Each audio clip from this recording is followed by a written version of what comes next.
सहना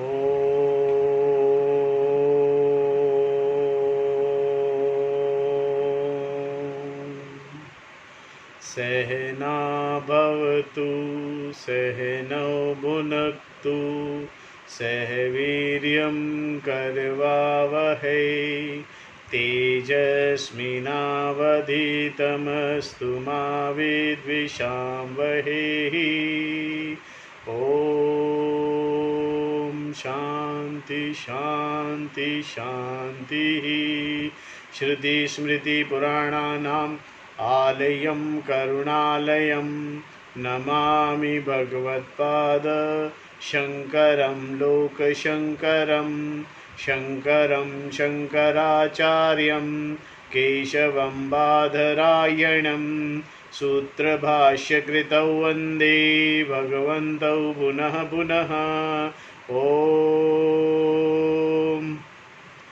त्वमेव माता च पिता त्वमेव त्वमेव बन्धुश्च सखा त्वमेव त्वमेव विद्या द्रविणं त्वमेव त्वमेव सर्वं मम देव देव।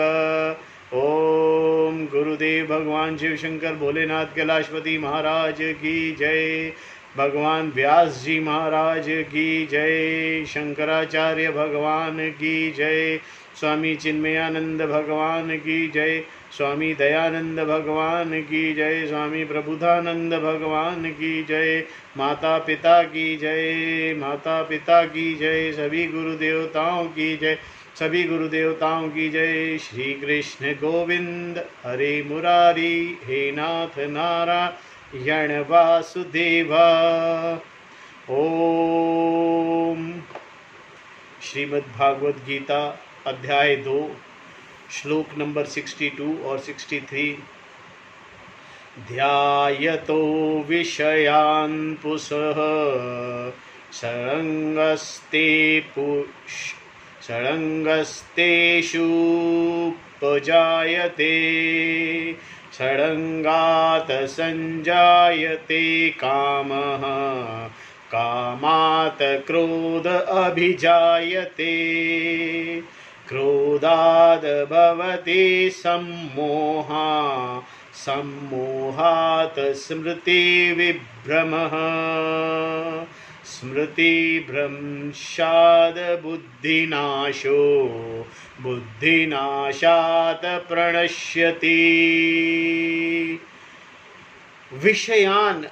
विषयों का ध्यायतः चिंतन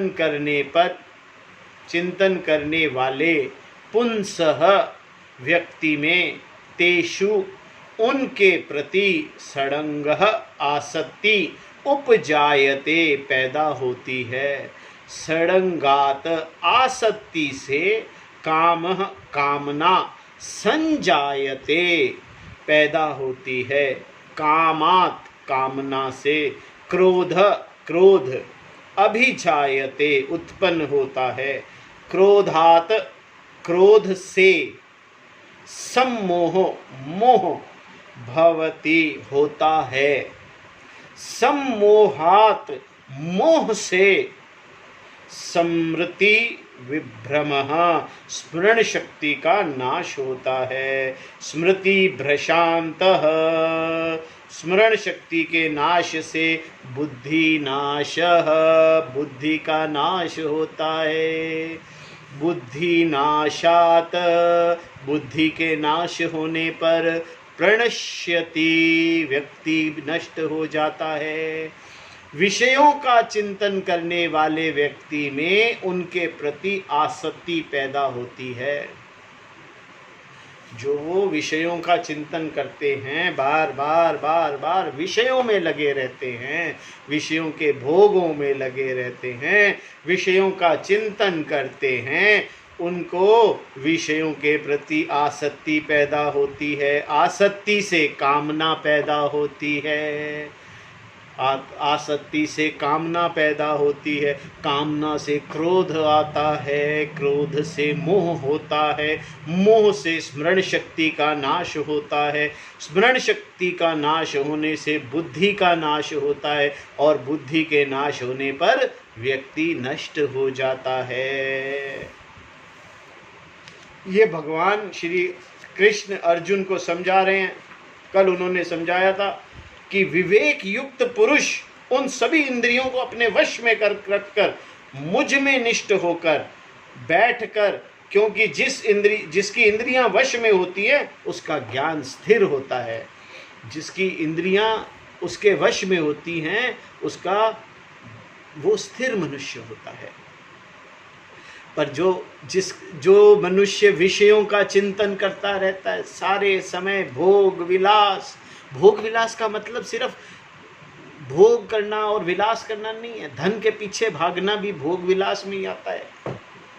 हाय धन, इसकी शादी नहीं हुई, इसके बच्चे को पढ़ाना है, इसको लिखाना है, इसके लिए कमा के लाना है, ये भी भोग विलास ही है। कामनाएं हैं, मनुष्य की कामनाएं हैं। पहले बच्चे पैदा करते हैं, फिर बच्चों को बड़ा करने के अंदर, और गृहस्थ की इतनी हज़ारों समस्याएं हैं, हज़ारों विषय हैं जिनके अंदर मनुष्य लगा रहता है। उसके पास गाड़ी बड़ी है, मुझे बड़ी गाड़ी खरीदनी है, उसका घर बड़ा है, मुझे बड़ा घर खरीदना है।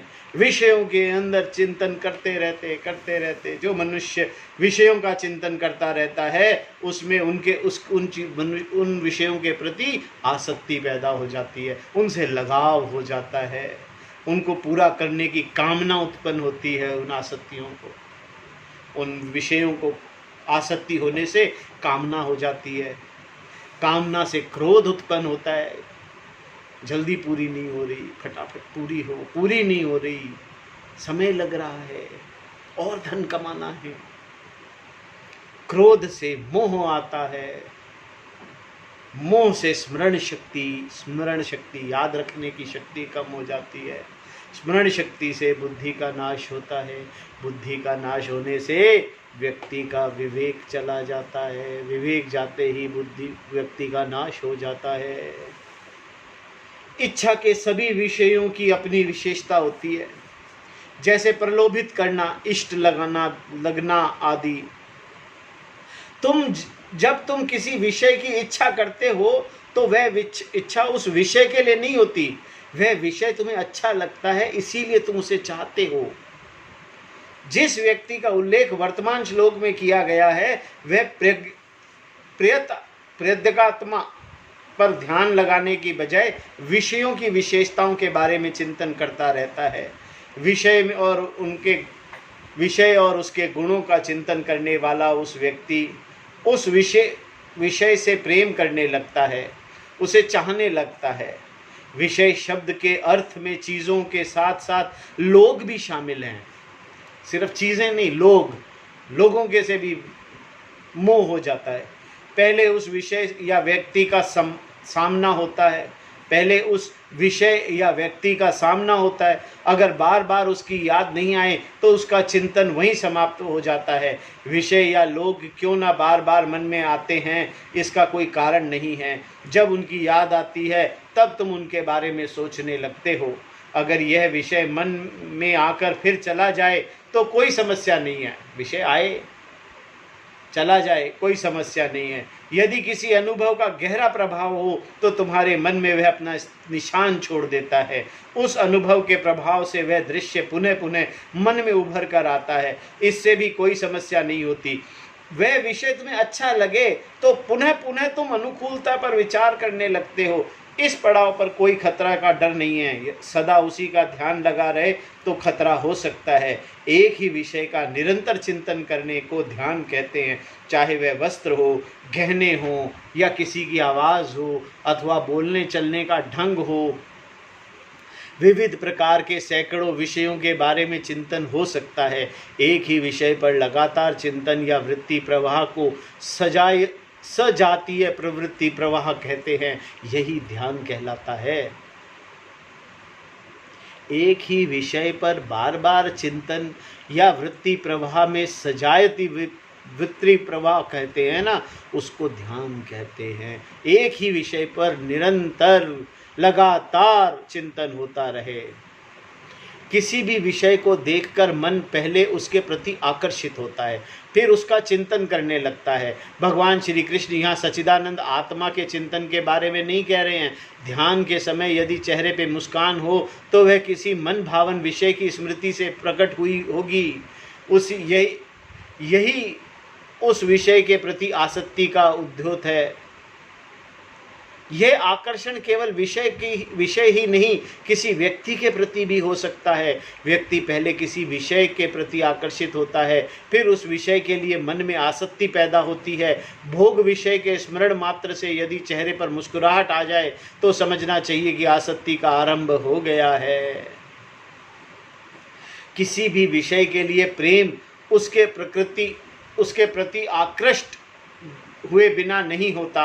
एक कुत्ते या बिल्ली के प्रति प्रेम लगातार उसके बारे में सोचते रहने और उसकी और देखभाल करते रहने के बाद ही पैदा होती है। धीरे धीरे ये भावना उसके प्रति आसक्ति में परिवर्तित हो जाती है। फिर एक समय ऐसा आता है जब जीवन उस कुत्ते या बिल्ली के बिना अधूरा लगने लगता है। इसी तरह की आसक्ति जब किसी जड़ विषय जैसे कालीन, सोफा आदि के प्रति भी हो सकती है, तब एक जीवित व्यक्ति के लिए तो कहना ही क्या।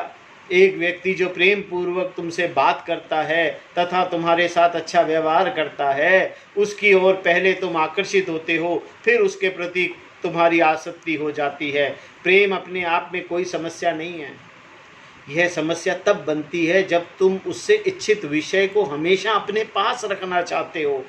इसीलिए श्री कृष्ण कहते हैं कि इच्छा का जन्म आसक्ति से होता है तथा आसक्ति ही इच्छा का कारण है। विषय अनेक प्रकार के हैं, अतः इच्छाएं भी विभिन्न प्रकार की हो सकती हैं। जैसे अपनाने की इच्छा, हमेशा अपने पास रखने की इच्छा, अनुभव करने की इच्छा आदि। मन में एक इच्छा पैदा करने के लिए अखबार से आए हुए नए फैशन के कपड़ों या नई गाड़ियों के विज्ञापन ही यथेष्ट हैं। एक छोटे से विज्ञापन से ही इच्छा पैदा हो जाती है। वास्तव में तुम में उसके लिए इच्छा को पैदा करना ही इस तरह के विज्ञापनों का उद्देश्य है। तुम्हारे लिए एक व्यर्थ का विज्ञापन हो सकता है, मगर उस संस्था के लिए जो उसे छपवा रही है वो यह अनुपयोगी नहीं है। उन्हें पता है कि ऐसे विज्ञापन किसी न किसी को जरूर आकर्षित करेंगे। तुम उन्हें भूल न जाओ, इसके लिए वे बार बार कई दिनों तक उसे छपवाते रहेंगे। पहले दिन के विज्ञापन ने तुम्हारे मन में उस विषय के प्रति इच्छा जागृत की, उसकी भावना स्मृति तुम्हें उसके प्रति आकर्षित करेगी। इस तरह एक लगाव पैदा होगा। इस लगाव के बाद तुम में उसे प्राप्त करने की इच्छा पैदा होगी। इस तरह अनुभव करने की, उस विषय को अपनाने की तथा भोगने की इच्छा का जन्म होता है। विषयों के प्रति तुम्हारे प्रेम या आसक्ति के आधार पर विविध प्रकार की इच्छाएं उत्पन्न होती हैं। आरंभ में अभिरुचि के रूप में प्रकट होने वाले राग समस्यात्मक नहीं होता, पर जब वह निश्चित रूप से कामना की आकृति ले लेता है तब इसे संभालना आवश्यक हो जाता है। इसे पूरा करने के लिए कुछ प्रयास करना पड़ता है। अगर इच्छा पूरी हो गई तो ठीक, लेकिन प्राय कामना का पूरा होना आसान नहीं होता। यहीं से समस्या शुरू होती है। हर एक कामना पूरी नहीं हो सकती।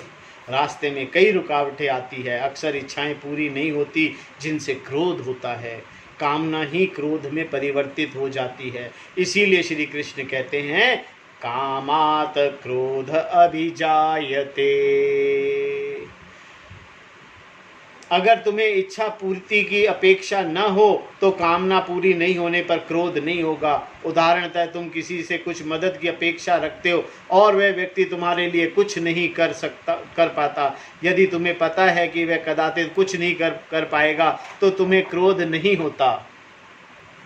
निश्चित रूप से तुम्हें क्रोध होगा। इस अभिव्यक्त करो या नहीं, यह क्रोध ही है। जितनी इच्छा जितनी तीव्र होगी, क्रोध भी उतना ही भीषण होगा। क्रोध की तीव्रता विषय पर निर्भर नहीं होती। कामना पूरी हो या ना हो, इसकी तुम्हें परवाह ना हो तो क्रोध नहीं होगा। कामना की पूर्ति न होना क्रोध को जन्म देता है। अगर क्रोध हुआ भी तो वो बहुत मंद होगा। अगर कामना नहीं है किसी चीज़ के पूरा होने की तो क्रोध नहीं होगा, या बहुत मंदा सा होगा, थोड़ा बहुत। यदि अधिक कामना अधिक तीव्र हो तो पूरी ना हो तो क्रोध को संभालना तुम्हारे लिए और उस व्यक्ति के लिए आसान नहीं होगा जो तुम्हारे रास्ते में दीवार बनकर खड़ा है। तुम्हारी कामना रुकावट पैदा करने वाले उस व्यक्ति के प्रति क्रोध में परिवर्तित होगी। जो व्यक्ति तुम्हारी अपेक्षा के अनुसार नहीं चलता वही तुम्हारे क्रोध का निशाना बनता है। अगर किसी अन्य व्यक्ति के कारण वह तुम्हारी अपेक्षा के अनुसार नहीं चलता तो तुम्हारा गुस्सा उस अन्य व्यक्ति की ओर होगा, शायद अधिक। इच्छा की पूर्ति में जो विघ्न आते हैं उन्हीं के कारण क्रोध होता है। जिसे तुम प्राप्त करना चाहते हो उस विषय के रास्ते में कोई बाधा हो तो वह तुम्हारे क्रोध का निशाना बनता है। अवरोधित इच्छा उस बंधक पर क्रोध न बनकर प्रकट होती है। प्रेम ही घृणा का आस्पद बनता है। क्रोध को हटाने का मतलब यह नहीं है कि तुम इच्छा को ही मन से हटा दो। इच्छा के कारण मन पर होने वाला प्रभाव को हटाना होगा। इसके लिए सही प्रकार की मनोभावना को अपनाना होगा। यह जरूरी नहीं है कि सब कुछ मेरी इच्छा अनुसार ही हो, जैसा मैंने चाहा वैसा ही हो, सब कुछ होना चाहिए। यह अपेक्षा राग द्वेष के कारण है। क्रोध से मुक्त होने के लिए मुझे अपने राग द्वेष को निष्प्रभावित करना होगा। क्रोध को नियंत्रित करने से भी बात नहीं बनेगी। क्रोध को अपने वश में कैसे लाया जाए? क्रोध तो अंदर ही अंदर पहले से ही उबलता रहता है। यही इसकी भी किसी भी समय ज्वालामुखी बनकर भड़क सकता है। क्रोध का नतीजा क्या होता है यह तो हम सभी जानते हैं। इसमें अविवेक होता है, अर्थात सही और गलत का पहचानने की शक्ति नहीं होती। जो क्रोध के वश में है वह भला और बुरा कुछ नहीं जानता। इसका चिंतन करने के लिए उसके पास समय भी नहीं होता। क्रोध अभिभूत हुआ व्यक्ति जो मन में आए वही करने लगता है। अपनी परवरिश और प्राप्त किए गए संस्कार के अनुसार जो मुंह में आए उसी का प्रलाप करता है। क्रोध को वश में करने का प्रश्न ही नहीं उठता। क्रोध की उपस्थिति विवेक शक्ति के अभाव को उद्योतित करती है। क्या कार्य है और क्या अकार्य, अर्थात क्या उचित है और क्या नहीं, इसे पहचानने की क्षमता के अभाव ही भगवान सम्मोह कहते हैं। विषय के चिंतन से आसक्ति, आसक्ति से कामना, कामना से क्रोध तथा क्रोध से मोह आदि के होने में समय नहीं लगता। मोह से स्मरण शक्ति का नाश होता है। स्मृति विभ्रमः, स्मृति का नाश का अर्थ है माता पिता, शास्त्र, गुरुजन, जीवन के अनुभव आदि से सीखी हुई भली बातों का विस्मरण। अविवेक और मोह के कारण संस्कार और प्रज्ञा का विस्मरण होता है। संस्कार तथा अनुभव जनित ज्ञान उपलब्ध नहीं होने पर मन विचार शक्ति को खो देता है। इसी अवस्था को बुद्धि नाश कहते हैं। अर्जित किए गए संस्कार तथा प्रज्ञा के अभाव में बुद्धि इस बात का निर्णय नहीं कर पाती कि कर्तव्य क्या है और अकर्तव्य क्या, अर्थात क्या योग्य है तथा क्या अयोग्य, क्या योग्य नहीं है। मन की शीतलता या मंदता को मोह कहते हैं। इसका कारण तुम सभी बातें भूल जाते हो। तुम्हारी बुद्धि अपना कर्म नहीं कर पाती। उचित और अनुचित के आधार पर निर्णय लेना जो बुद्धि का प्रयोजन है उसे साध्य करने में बुद्धि असमर्थ होती है। प्रज्ञा उपस्थिति है तो बुद्धि उपलब्ध रहती है, प्रज्ञा ना हो तो बुद्धि दिशाहीन हो जाती है। इसके पश्चात वह व्यक्ति आवेग के बल से प्रेरित होता है, बुद्धि से नहीं। बुद्धि के नाश होते ही वह व्यक्ति नष्ट हो जाता है। प्रणश्यति, वह व्यक्ति मनुष्य नहीं रहता, पशु की तरह आवेग में आकर बर्ताव करने लगता है। वह आवेग द्वारा अभिभूत हो जाता है, आवेग के वश में आकर कुछ भी करने लगता है, जैसे चिल्लाना, काटना, मारपीट करना, आत्महत्या करना आदि। क्रोध के आने तक व्यक्ति सावधान हो सकता है, लेकिन क्रोध के आते ही उसकी जागरूकता भंग होती है। इन दो श्लोकों में उपयुक्त क्रियापाद ध्यान देने योग्य है। पैदा होना के अर्थ में उपजायते, संजायते और अभिजायते का प्रयोग आरंभ में किया गया। उदाहरणतः चिंतन से आसक्ति पैदा होती है। भगवान ने क्रोधित आसक्ति से इच्छा का जन्म तथा इच्छा से क्रोध पैदा होता है। इसके बाद भगवान ने क्रोधित भवति सम्मोहा में भवति का उपयोग होता है के अर्थ में किया है। यह उद्योतित करता है कि क्रोध के बाद सब कुछ अनायास ही होता जाता है। क्रोध के बाद आने वाली आपत्तियां व्यक्ति के वश में नहीं होती। क्रोध से मोह, मोह से बुद्धि का नाश होना तथा उसके बाद व्यक्ति का नष्ट हो जाना, यह सभी स्वाभाविक रूप से अनायास ही होता है। नियंत्रण स्वभाव है, पर क्रोध के आने से पहले, क्रोध के आने के बाद पर्यालोचन संभव ही नहीं है, ना ही परामर्श। इससे यह सिद्ध हुआ कि विषय चिंतन हानिकारक है। अतः गीता यहाँ स्पष्ट कहती है कि विषयों पर चिंतन करने की बजाय आत्मा पर चिंतन करो। अपनी निजी समस्याओं और स्वयं को संकुचित करने वाले पहलुओं के बारे में चिंतन न करते हुए प्रत्यगात्मा का चिंतन करो, अन्यथा स्वाभाविक रूप से तुम विषय चिंतन करते हुए अनेक समस्याओं को आमंत्रित कर लोगे। आगे भगवान कहते हैं, राग द्वेष वियुक्तस्तु विषयानिन्द्रियैश्चरन्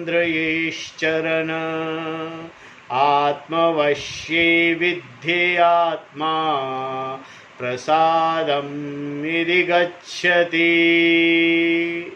तु किंतु विधेय आत्मा जिसने मन को नियंत्रित कर लिया है, वैषय अपने वश में हुई, राग द्वेष वियुक्ते राग द्वेष से मुक्त, इंद्रियों द्वारा विषयांचरण विषयों के बीच विचरण करता हुआ, प्रसादम शांति को अधिगच्छति प्राप्त होता है।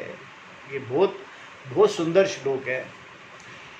किंतु जिसने अपने मन को नियंत्रित कर लिया है, वह अपने वश में हुई राग द्वेष से मुक्त, इंद्रियों द्वारा विषयों के बीच में विचरण करता हुआ शांति को प्राप्त होता है। विषय साथ रहते हैं, फिर भी उनके बीचों बीच रहते हुए भी वो शांति को प्राप्त होता है। जैसे कि हमने देखा कि एक विवेकी अपने राग द्वेष के विषयों पर चिंतन नहीं करता। अगर वह चिंतन करे तो इसका अर्थ है कि इन विषयों के प्रति उसका रसास्वाद अभी नहीं गया। एक विवेकी पुरुष कभी भी किसी भी विषय के ऊपर चिंतन नहीं करता, वो आत्मा पर चिंतन करता है। इस चिंतन को भी ध्यान ही कहते हैं। जिन विषयों के प्रति मन में द्वेष हो, उनसे निवृत्त होना की योजना बनाते हुए उनका चिंतन लगातार करना पड़ता है। उसी प्रकार जिन विषयों के प्रति मन में राग हो, उनके प्रति प्राप्त होने तक सदा उनका चिंतन होता रहता है। ये स्वाभाविक है। विषयों का ध्यान करना ही समस्याओं का मूल कारण है, पर जो समस्याएं हैं वो इन्हीं चिंतन करने से है, विषयों का। इससे विषय की ओर प्रेम बढ़ता है। प्रेम पैदा होने के बाद उसे प्राप्त करने की इच्छा का होना स्वाभाविक है। यदि इच्छा पूरी हुई तो ठीक है, अन्यथा उस व्यक्ति के लिए पतन निश्चित है। जैसा कि भगवान ने पूर्वोत्तर पिछले श्लोक में कहा, श्री कृष्ण ने वर्तमान श्लोक में अधूरी इच्छाओं की समस्या को निष्प्रभावित करने की विधि बताकर मोक्ष के पहले पड़ाव को प्रस्तुत किया है। राग द्वेष के अनुगत होकर इंद्रियों का विषय की और प्रवृत्त होना स्वाभाविक है। लक्ष्य प्राप्त करने वाले मुमुक्षु के लिए ज्ञान का अनुसरण आवश्यक है। इसके लिए यह अनिवार्य है कि उसके कर्म अपने राग द्वेष से प्रेरित ना हो। मोक्ष की इच्छा जिसमें है उसे मुमुक्षु कहते हैं। मोक्तुम इच्छुः मुक्तो इच्छुः। जैसा कि हमने पहले देखा है, मनुष्य के लिए अर्थ, काम, धर्म और मोक्ष, ये 4 पुरुषार्थ हैं। मुमुक्षु के लिए केवल मोक्ष ही पुरुषार्थ है। वह अर्थ और काम का अनुभव स्वयं कर चुका है या दूसरों के अनुभव को देखकर विवेक करने की क्षमता को प्राप्त कर चुका है। इस विवेक के कारण ही वह मुमुक्षु बना है। जिसमें विवेक है वह मुमुक्षु है, किंतु व्यक्ति में केवल इस विषय को जानने की उत्सुकता हो तो वह विवेकी नहीं कहा जा सकता। जो मुक्त होना चाहता है उसमें विवेक का होना आवश्यक है। उसके भी अपने राग द्वेष होंगे। विवेक होने का मतलब यह नहीं है कि उसमें राग द्वेष नहीं होंगे। व्यक्ति में विवेक को देखकर राग द्वेष डर कर भाग नहीं जाते। ऐसा एक मुमुक्षु क्यों करे? ऐसे में एक मुमुक्षु क्या करे? अर्जुन की परिस्थिति कुछ ऐसी थी। गीता उपदेश के पश्चात घटे युद्ध में जब पुत्र अभिमन्यु का वध हुआ, तब अर्जुन ने प्रतिशोध की प्रतिज्ञा करते हुए कहा था कि उसके पुत्र को मारने वाले जयद्रथ का वध वह सूर्यास्त से पहले कर देगा। रातों रात राग द्वेष का पलायन नहीं होता, इसीलिए अर्जुन दुख से मुक्त नहीं था। यद्यपि गीता उपदेश की समाप्ति पर उसने घोषित किया था कि उसका मोह नष्ट हो गया है, फिर भी हम देखते हैं कि उसकी आकांक्षाएं तथा आसक्ति नहीं गई थी। उसने जीवन भर धर्म का अनुसरण किया था, पर उसके राग द्वेष अभी बाकी थे। इसीलिए मनुष्य को कर्म योग के अनुसार दीर्घ काल तक करते रहना चाहिए। इसीलिए मनुष्य को कर्म योग का अनुसरण दीर्घ काल तक करते रहना चाहिए। कर्म तो करने ही पड़ेंगे, चाहे मुमुक्षु ज्ञानी हो, चाहे ज्ञान प्राप्त कर लिया हो, विवेकी हो या विवेकी न हो। कर्म योगी एक मुमुक्षु है। एक मुमुक्षु की इंद्रियां राग द्वेष से प्रेरित नहीं होती, उसकी इंद्रियां राग द्वेष से मुक्त रहती हैं। यह कर्म योग के अनुसरण का फल है। वह जगत से कहीं दूर नहीं भागता, इसी जगत में विषयों के बीच व्यवहार करता रहता है। चरण शब्द को पहुँचाने या जाने का अर्थ में समझा जा सकता है। इससे ज्ञान के अर्थ में भी समझा जा सकता है। सच पूछो तो जिन मूल धातुओं का अर्थ पहुँचने या गति का भाव में होता है, उन धातुओं को जानने के अर्थ में भी समझा जा सकता है। उदाहरणतः ब्रह्म को प्राप्त करना है, इस उद्गर्भ में प्राप्ति को जानने का अर्थ है। जब हम कहते हैं ना हमें ब्रह्म को प्राप्त करना है, यहाँ प्राप्त करना मतलब पाना नहीं है, जानना है। प्राप्त करना, पाना, ये सब ज्ञान में जानने के लिए है। यहाँ पर चरण शब्द को अनुभव करने के अर्थ में समझना चाहिए। अनुभव करने में आजमा कर देखने और देखना, सुनना, सूंघना, स्पर्श करना और स्वाद लेना, यह सभी इंद्रिय व्यापार शामिल हैं। जगत में विषय भी है। व्यक्ति की इंद्रियां विषयों के प्रति संवेदनाशील भी हैं। इस श्लोक में उक्त व्यक्ति की इंद्रियां उसके वश में हैं, राग द्वेष के वश में नहीं है। आत्मवैश्ये राग द्वेष वियुक्ते इंद्रिये विषयान चरण। वह व्यक्ति धर्म और अधर्म के ज्ञान से प्रेरित होकर व्यवहार में प्रवृत्त होता है। वह राग द्वेष द्वारा प्रेरित नहीं होता। वह अपना निर्णय स्वयं लेता है, अपने राग द्वेष को किसी भी प्रकार का निर्णय नहीं लेने देता, अपने निर्णय पर अपने राग द्वेष को हावी नहीं होने देता। विषय और इंद्रियों के बीच चलने वाले व्यवहार को राग द्वेष की प्रेरणा से बचाकर धर्म और अधर्म के ज्ञान अर्थात सही और गलत के अनुसार चलने देना चाहिए। जो सही है उसे करो और जो सही नहीं उससे दूर रहो। इस प्रकार बरतने वाले की बुद्धि मन और इंद्रियों का तालमेल एक सा होता है। जो सही है उसे बुद्धि जानती है और करना चाहती है। राग द्वेष के चुंगल से छूटा हुआ मन ऐसी बुद्धि से सहमत होता है तथा कर्मेंद्रिय और ज्ञानेंद्रिय भी बुद्धि के आदेश अनुसार कार्य करती हैं। ऐसा व्यक्ति एक संतुलित व्यक्ति कहलाता है। यह संतुलित व्यक्ति ही कर्म योगी है। संतुलन को प्रसादम कहते हैं। वह अपने राग द्वेष से प्रभावित करने के उद्देश्य से कर्म योग का अनुसरण करता है। हर एक कर्म योगी मुमुक्षु होता है। वह मुमुक्षु है, इसीलिए वह कर्म योग का अनुसरण करता है। कर्म योग का जीवन यापन उसके लिए अनुकूल है, क्योंकि उसमें मुमुक्षा, मुक्त होने की इच्छा है। मोक्ष के लिए ज्ञान प्राप्ति का अनुसरण अनिवार्य है, और कर्मयोग का जीवन ज्ञान की तैयारी प्रदान करने का साधन है, क्योंकि राग और द्वेष के चुंगल से छूटने का यही उपाय है। राग द्वेष निष्प्रभावित हो तो बुद्धि स्पष्ट रहती है। इसीलिए यह व्यक्ति कर्मयोग के अनुसार और ज्ञान प्राप्ति साथ साथ ही कर सकता है।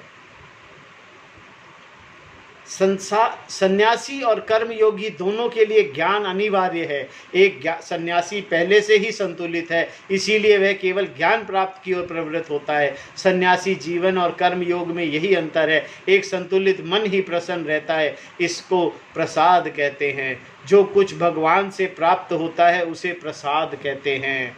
प्रसादम शब्द को मन के संतुलन, शांति, तृप्ति और प्रसन्नता के अर्थ में भी ले सकते हैं। जब इंद्रियां अपने वश में होती हैं और राग द्वेष के चुंगल से मुक्त रहते हैं, तब इसी प्रसन्नता का अनुभव करते हुए इस स्थिति में मन स्थिर रहता है। उसमें न तो कोई चंचलता होती है और न कोई उद्वेग। ऐसी स्थिति में उस व्यक्ति की तृप्ति अपने आप में होती है। उसका ज्ञान स्थिर रहता है। राग द्वेष को संभालना ही श्रीमद् भागवत गीता का मनोवैज्ञानिक है। ओम।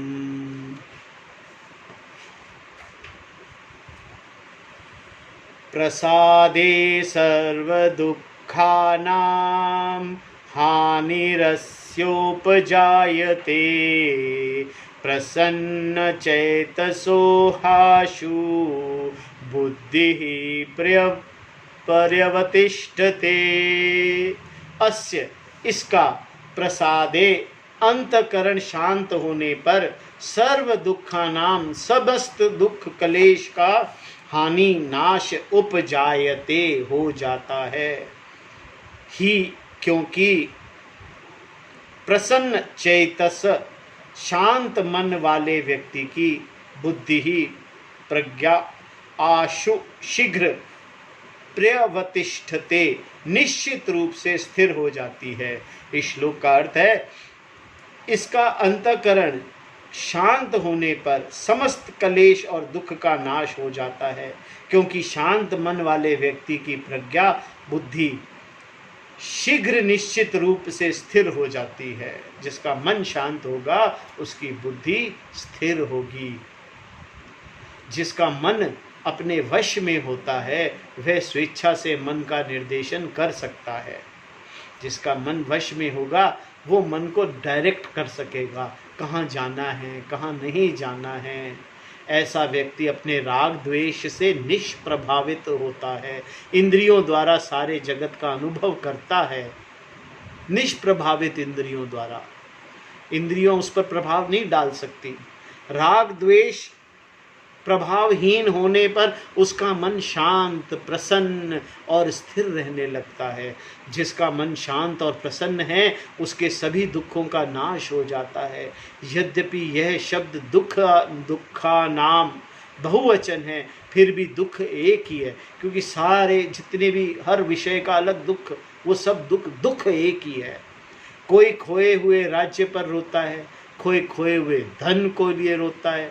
दुख तो एक ही है, जिसके कारण दोनों रो रहे हैं। कारण चाहे अनेक हों, दुख तो एक ही है। तुम्हारी गाड़ी खो गई या तुम्हारे बाल झड़ गए, दुख में कोई अंतर नहीं होता।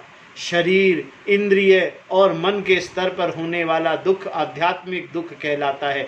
बाहरी सांसारिक परिस्थिति, लोगों के कारण होने वाले दुख को आदि भौतिक ताप कहते हैं। ये तापों के बारे में हमने पढ़ा था। भूकंप, तूफान आदि विपदा आदि दैविक दुख है।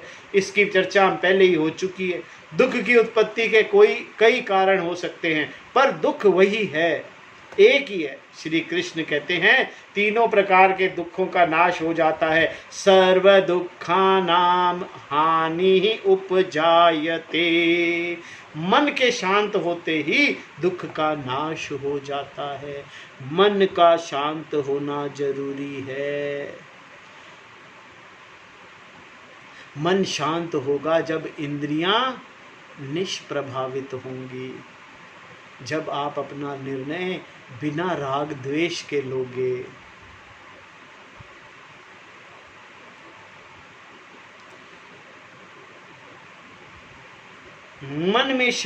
मन के शांत होते ही दुख का नाश होता है।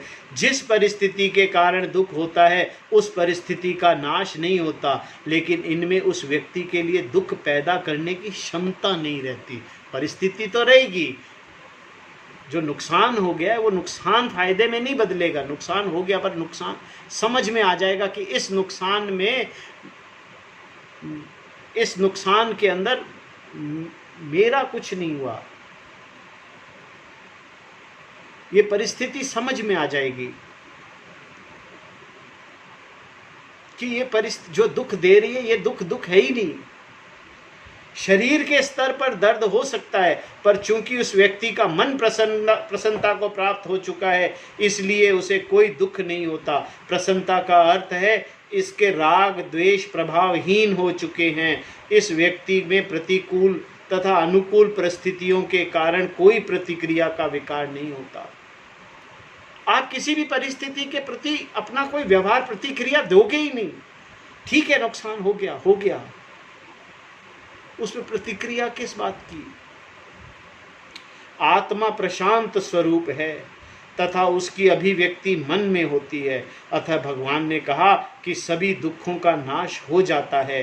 राग द्वेष की उपस्थिति में मन संकुचित रहता है तथा इनके कारण ही मन का आनंद संकुचित हो जाता है। राग द्वेष के प्रभावहीन होते ही मन प्रसन्न हो जाता है तथा आनंद की अभिव्यक्ति पूर्ण रूप से होती है। क्या मात्र मन की प्रसन्नता से दुख का नाश होगा? ये बात केवल आत्मज्ञान के होने से सभी दुखों का नाश संभव है। जिसका मन प्रसन्न है उसके लिए दुखों का नाश संभव है, क्योंकि उसके लिए आत्मज्ञान अधिक दूर नहीं है। यह वह ज्ञान है जो आकाश की तरह सदा अचल रहता है। पृथ्वी, वायु, जल और अग्नि जलायमान हैं, केवल आकाश ही सदा अचल रहता है। जैसे ही जिस व्यक्ति में आत्मज्ञान है उसका मन सदा स्थिर रहता है, अतः उसका ज्ञान भी स्थिर रहता है। इसीलिए उसका मन कभी समस्यात्मक नहीं बनता। उसके लिए ज्ञान के स्पष्ट होने में न कोई अवरोध है और न उसका कोई प्रतियोगी। वह व्यक्ति स्वयं ही ज्ञान का प्रतीक हो जाता है। उसके मन में समस्या पैदा करने वाले न राग है और न द्वेष है। जब उसका अंतःकरण एक उपकारक कारण मात्र है, सिर्फ एक फायदेमंद औजार है, मन शांत हो चुका है, इसीलिए वह उस व्यक्ति को परेशान नहीं कर सकता।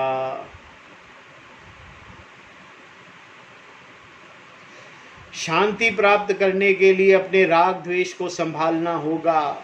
इसके लिए जो उपाय आवश्यक है उसे अपनाना होगा, चाहे वह कर्म योग हो या कुछ और। अचल ज्ञान के लिए मन का प्रसन्न रहना आवश्यक है। इससे ज्ञान स्पष्ट और संशय रहित होता है। मन की प्रसन्नता आत्मज्ञान का पहला पड़ाव है। प्रसन्नता के लिए मन को राग द्वेष से मुक्त करना होगा, तभी ज्ञान स्थिर होगा तथा दुखों का नाश संभव होगा। मन की शांति वह अवस्था है जो ज्ञान को सभी प्रतिबंधकों से छुड़ा देती है। जिसके सभी दुख निवृत्त हो गए हैं वही मुक्त पुरुष कहलाता है। ओम तत्सत। अगला श्लोक कल करेंगे। नास्ति बुद्धिर्युक्तस्य न चायुक्तस्य भावना न चाभावयतः शांतिरशांतस्य कुतः सुखम्। जो संतुलित नहीं है उसे ज्ञान नहीं होता, जो संतुलित नहीं है उसके लिए चिंतन भी नहीं होता, जो चिंतनशील नहीं है उसके लिए शांति नहीं होती, तथा जो अशांत है उसे सुख कैसे प्राप्त होगा। ओम तत्सत। ओम पूर्णमदः पूर्णमिदं पूर्णात् पूर्णमुदच्यते पूर्णस्य पूर्णमादाय पूर्णमेवावशिष्यते। ओम शांति शांति शांति। ओम गुरुदेवेभ्यो नमः।